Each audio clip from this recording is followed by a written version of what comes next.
Welcome to the podcast series, Small Business Survival Conversations. Through our weekly conversations, we hope to provide you with strategies and insights, knowledge and expertise to enlighten you as you work to build and grow your business. Here are your hosts, Anna Steinfest and Dr. Micheal Troyer.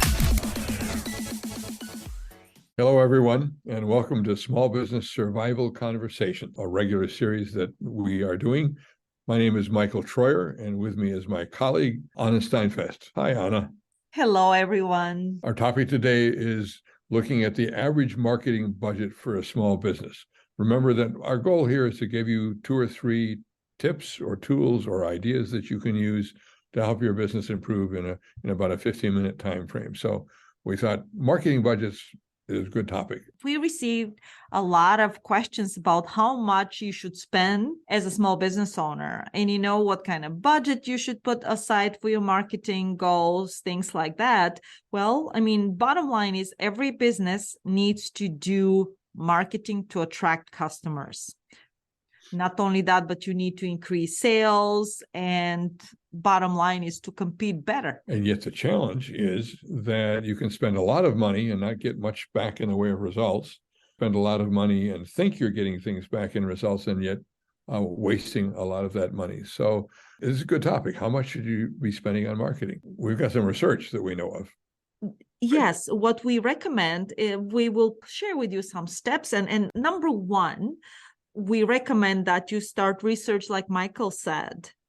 You have to research your industry and find out what are others doing. How much are they spending? What is the competition doing to attract customers to them?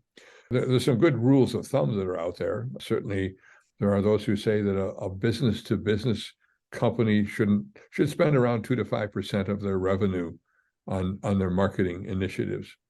If you're a business to consumer, then you have to spend perhaps a little bit more because you're looking at a wider audience. You have to reach into different corners, perhaps. So you spend a little bit more, maybe 5 to 10%. But those are just rough figures. I still think you need to do research in your industry. What's the typical spend on marketing? What can you learn from? And some of your competitors might be willing to share, but certainly talk to other experts in that industry in terms of what they think that spend is. And after you do the research, the next step, you have to make sure that you set a very clear goals. It is important to have a very clear marketing goals, and you have to be very, very specific. Do you want to get more people to visit your website? If so, how many people and over what period of time? Do you want to get people to visit your store for a free sample or consultation? What kind of customers would you most like to attract? All these things, we recommend that you write it down and be very, very specific. And they have dollars attached to them. So if your website isn't doing its job and you need to revise it, that's an expenditure. If you don't have a website, you need to create one. That costs some dollars to achieve. If you're going to do online marketing, how much are you willing to spend? And we're going to get to it a little bit later, but how do you know whether you're getting things back for the money you're spending there? So Anna's touched on all the different ways in which you can market: social media, local TV. Unfortunately, there isn't much available in the way of newspapers anymore, but there's LinkedIn, there's Google, there's Facebook. All of those, however, require resources. And don't just think of money for buying an ad, which is one part of it. But if you have to assign somebody on your team to do that work, to create the content, that's an expense you have to build into that budget as well. And it has to be ongoing. It can't be just we're going to put something out there and sit on it for 6 months. It has to be kept fresh. So all of these things are part of the goals that you're setting for your online marketing. And not just online, your average marketing. I'm sorry. Go ahead, Anna. And after you consider all your potential costs, like Micheal explained to you, website, social media, traditional media, e-newsletters, video, training, all these things, then you have to keep track of your cost and adjust this regularly. You have to make sure that all the channels you have built brings you some sales.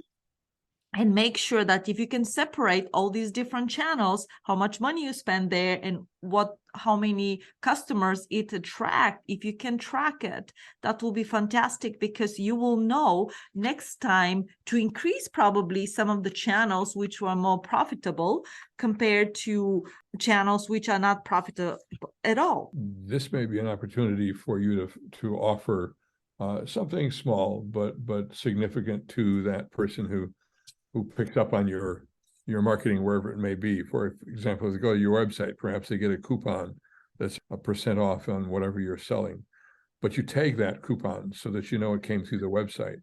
If you're doing a newsletter or you're going on Google, you have to offer that coupon, but with a different tag on it. That is, I'm suggesting that what you offer and how you tag the coupon allows you to say, oh, that purchase came from Google, this one came from my website, that one came from something I said in LinkedIn, so that you, as Anna is suggesting, you can track the money you've spent on each of these efforts and what kind of return you're getting in terms of customers coming to you to buy something. So it's not an uncommon way to do it, but you have to think it through. What can I offer? How do I put some kind of a little tag, notation, number on the coupons I'm offering so that I can tell who is where when they use that coupon to buy my product or service. So we're tracking costs, which is critical. Otherwise, you don't know whether the money's a good payoff and whether you should be in those various locations or not. Customers, each of us has a different set of customers. And some regularly are on LinkedIn, some are not. And after that, once you're keeping track, we suggest that you have to review this budget quarterly, at least. Sometimes annually, again, depends how active you are in your marketing, but you have to make sure that you see the projections and are they aligned with your actual spending.